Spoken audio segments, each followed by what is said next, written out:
সুপ্রিয় শিক্ষার্থী, দেখো ষষ্ঠ শ্রেণী হিন্দু ধর্ম শিক্ষা আজকে আমরা আরো একটা পার্টে তোমাদেরকে জানাই স্বাগত।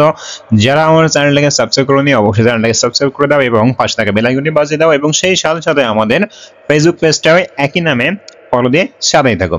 দেখো আজকে আমরা 81 নম্বর পৃষ্ঠায় বলছে তৃতীয় অধ্যায় তৃতীয় পরিচ্ছেদ, তো এটা নিয়ে আজকে আমরা আলোচনা করব। দেখো ফার্স্টে কি বলা হয়েছে, চলো একটি সেবাদানমূলক কার্যক্রম দেখে আসি। এখানে কি ধরনের সেবা দেওয়া হচ্ছে, কারা সেবা নিতে আসছে তা পর্যবেক্ষণ করি। এখান থেকে বলা হয়েছে এখন যা যা তুমি দেখলে তা নিজে লিখে ফেলো, শিক্ষককে তোমার লেখা দেখাও।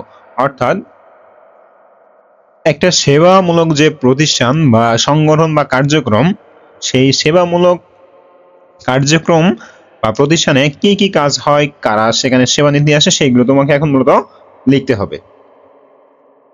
তো চলো আমরা এক নজরে এটার উত্তর দেখে আসি। দেখো এখানে আমি গল্প করে দিয়েছি। ফার্স্টে দেখো বলা হয়েছে আমি ষষ্ঠ শ্রেণীর শিক্ষার্থী। গত 16 ডিসেম্বর আমার পাশের বিদ্যালয়ে বিজয় দিবস উদযাপন অনুষ্ঠান দেখতে যাই। সেখানে গিয়ে লক্ষ্য করে একটি স্বেচ্ছাসেবী সংগঠন বিনামূল্যে রক্তের গ্রুপ নির্ণয় ও স্বেচ্ছায় রক্তদান কর্মসূচির আয়োজন, এখানে একটুখানি মিস্টেক হয়েছে, আয়োজন করেছে। বিভিন্ন বয়সের মানুষ সেখান থেকে নিজেদের রক্তের গ্রুপ জানতে পারছে। রক্তের গ্রুপ জানানোর পর সংগঠনটির কর্মীরা লোকজনদের রক্তদানে উৎসাহিত করতে এর উপকারিতা সম্পর্কে অবগত করছে। যারা রক্তদানে সক্ষম তারা উৎসাহিত হয়ে রক্তদান করছে। সেখানে আরো দেখলাম বেশ কিছু রোগী ও তাদের স্বজনরা রক্ত সংগ্রহের জন্য অপেক্ষা করছে। বিষয়টি আমার কাছে গুরুত্বপূর্ণ মনে হয়েছে, কারণ আমাদের দেশে প্রতি বছর অনেক মানুষ রক্তের অভাবে মারা যায়।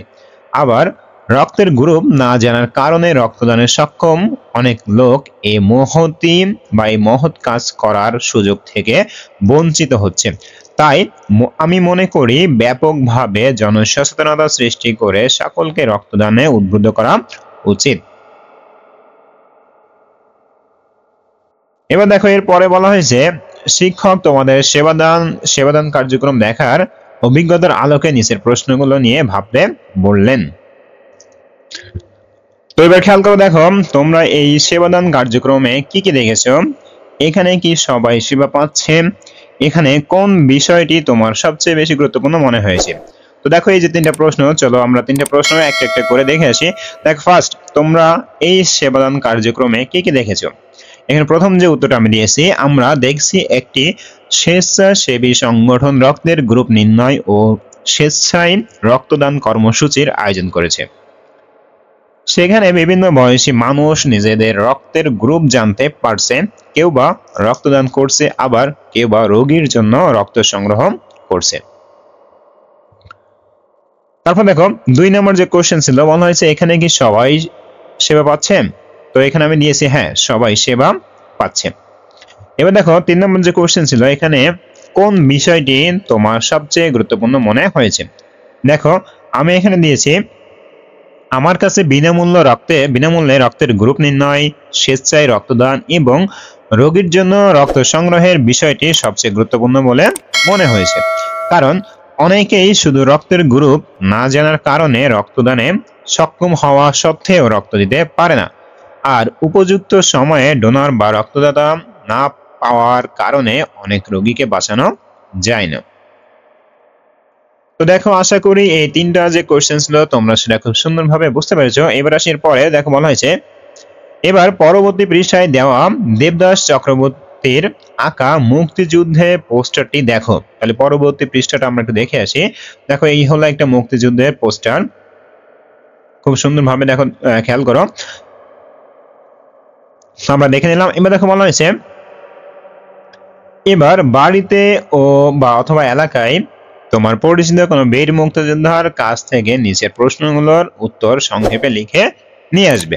দেখো প্রথম যে প্রশ্ন বলা হয়েছে দাদু বা দিদিমা বা অন্য কোনো সম্বোধনে তুমি কেন মুক্তিযুদ্ধে গিয়েছিলে, অর্থাৎ একজন বয়োজ্যেষ্ঠ ব্যক্তি যে মুক্তিযুদ্ধে অংশগ্রহণ করেছে তাকে প্রশ্ন করা।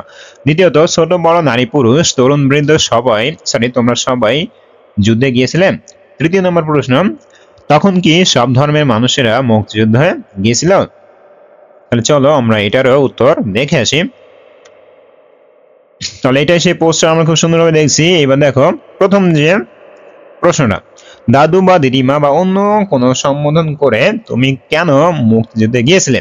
তাহলে এখানে প্রথম উত্তর হলো আমরা যুদ্ধে গিয়েছিলাম কারণ আমরা আমাদের অধিকার আদায়ের জন্য এবং দেশকে স্বাধীন করার জন্য বা মুক্ত করার জন্য। দ্বিতীয় নম্বর যে প্রশ্ন, ছোট বড় নারী পুরুষ তরুণ বৃদ্ধ তোমরা সবাই মুক্তিযুদ্ধে গিয়েছিলেন?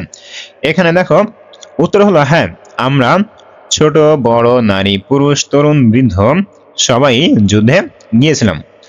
এবং সর্বশেষ যে প্রশ্ন খেয়াল করে বলা আছে, তখন কি সব ধর্মের মানুষেরা মুক্তিযুদ্ধে গিয়েছিল?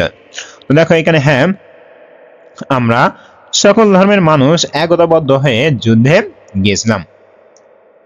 তো আশা করি এটা তোমরা খুব সুন্দরভাবে আয়ত্ত করতে পেরেছো। তো সুপ্রিয় শিক্ষার্থী, আজকের ক্লাসে ছিল এই পর্যন্ত। এরপরে আমরা আরো একটা ক্লাস নিয়ে তোমাদের সামনে চলে আসব। তো ততক্ষণ পর্যন্ত সবাই ভালো থাকো এবং সুস্থ থাকো, আর সাথে আমাদের চ্যানেলের সঙ্গেই থাকো। ধন্যবাদ সবাইকে আমাদের সঙ্গে এতক্ষণ সময় দেওয়ার জন্য।